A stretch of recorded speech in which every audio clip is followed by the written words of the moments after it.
The prairie pothole region is an area of the northern Great Plains of midgrass and tallgrass prairies that contains thousands of shallow wetlands known as potholes. These potholes are the result of glacier activity in the Wisconsin glaciation, which ended approximately 10,000 years ago. The decaying ice sheet left behind depressions formed by uneven deposition of till and ground moraines. The producer in the prairie pothole region is grass. It is then eaten by mice, rabbits, pheasant, chukar, bison and cattle, and prairie dogs, which are the primary consumers in this region.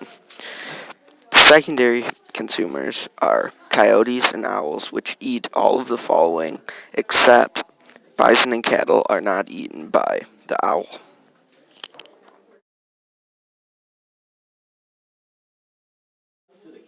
On a much smaller level than the out-of-water ecosystem, the in-water ecosystem of the northern pothole range includes algae, which feeds small fish and waterfowl. The waterfowl include ducks and pheasants, such as the northern pintail, which we will hear later about in this iMovie. What you see now is the energy pyramid for the prairie pothole region. At the lowest level, the producers who have 100% of the energy they produced. The next level only has 10% of the energy, which are the primary consumers, as you see here.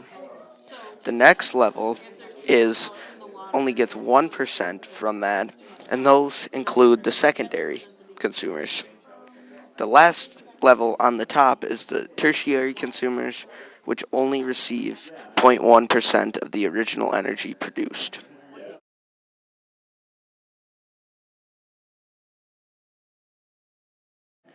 The northern pintail is a species of waterfowl that lives in the prairie pothole region. Its limiting factors include the predation and hunting of humans and other predators such as coyotes, as well as nesting availability, which is caused by the draining of potholes in which it lives. Independently, the nesting area is diminishing due to the draining of the potholes. This shows how the water cycles through the prairie pothole region.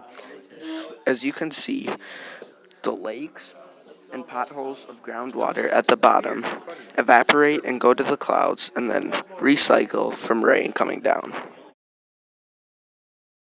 Human influence includes farmers draining their potholes, a lack of hunting area, and without hunting that means no taxes or local spending. Ecological means the breeding is gone, and social means there's more open land. Economic, it means there's more agricultural output because farmers have the room. And the ecological is the more crops, that means the more cycling in our carbon cycle.